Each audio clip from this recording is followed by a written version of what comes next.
Bonjour les colibris imparfaits. Aujourd'hui dans cette vidéo, je vous montre 10 bonnes raisons de mettre cet objet fabuleux entre vos mains, un livre. Je suis Caroline de la chaîne La Goutte d'eau du colibri imparfait.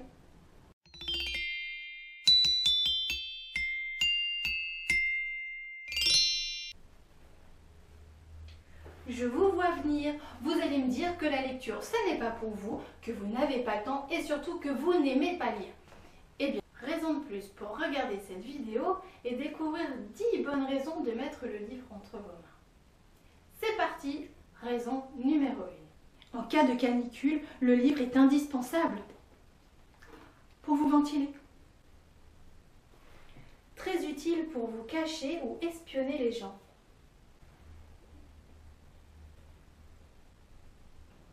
Le livre a également une fonction d'insecticide.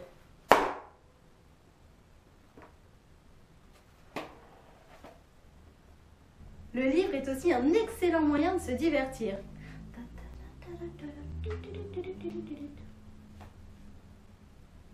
Tu apprends à marcher comme Miss France.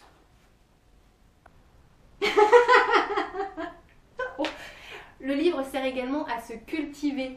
Vous ferez la différence avec toute cette somme de culture et d'informations que vous allez engranger au fil de vos lectures. Le livre vous permet également de vous détendre, de vous ressourcer. Ça stimule le cerveau.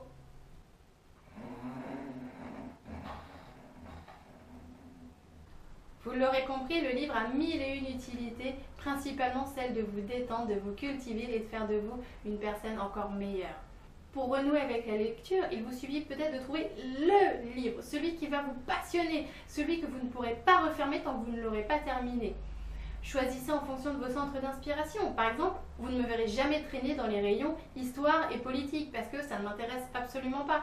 Maintenant, des lectures, il en existe pour tous les genres, pour toutes les envies. Que ce soit du développement personnel, de la lecture de fantaisie, de la lecture de romans policiers, des biographies. Trouvez, il y a forcément un truc qui vous plaît. C'est sûr que si vous restez sur les lectures qu'on vous a obligé à lire pendant votre scolarité et qui ne vous intéressaient pas, vous allez dire « j'aime pas lire ». Mais prenez le temps de trouver un bouquin. Dites-vous qu'il n'est jamais trop tard pour renouer avec la lecture. Je n'ai jamais lu de ma scolarité parce que je n'aimais pas les livres que l'on me forçait à lire. Alors les petites astuces que vous gardez pour vous et surtout vous ne le dites pas aux enfants. Je faisais faire mes fiches de lecture par ma maman qui adorait lire, où je demandais à ma super copine Nathalie de me laisser copier sur elle pendant les interros de lecture. Pas beau, je sais. Bon. Il m'a fallu attendre ensuite l'âge de 23 ans pour renouer avec la lecture. J'étais coincée dans un hôtel à cause d'un cyclone et du coup j'ai sorti un bouquin, en l'occurrence c'était Love Story, je l'ai lu dans la journée. Je me suis dit tiens finalement c'est pas mal de lire. J'ai enchaîné avec Rose Madère de Stephen King et là la magie avait opéré. Depuis je dévore les bouquins. Je pense que je n'aurai jamais assez de ma vie pour lire tous les livres que je souhaite lire. Alors vraiment, comme le dit si bien Danny Boone dans son sketch, il faut lire.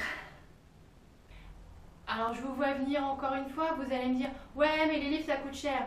Pas de souci, vous allez à la médiathèque du coin, vous pouvez emprunter tous les livres que vous voulez gratuitement. Vous allez aussi me dire que vous ne souhaitez lire que dans votre lit pour pouvoir vous endormir, mais que malheureusement, la lumière empêche votre conjoint de dormir.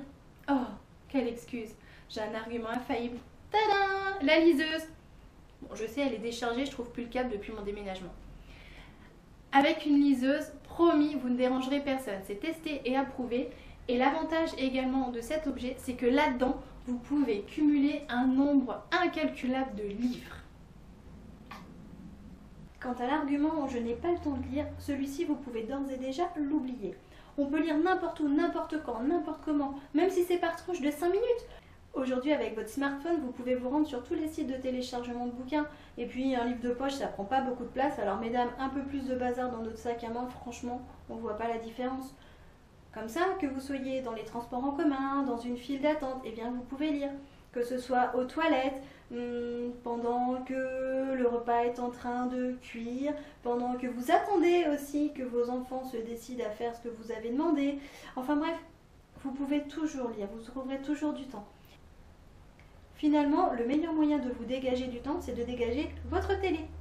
Troquez-la contre un bon bouquin, je vous promets, effet positif garanti. Dites-moi dans les commentaires quel est votre rapport avec le livre. Pensez à liker la vidéo et surtout à vous abonner pour ne rater aucune vidéo. Je vous embrasse bien fort, je vous dis à bientôt et d'ici là, restez parfaitement imparfait. Bye.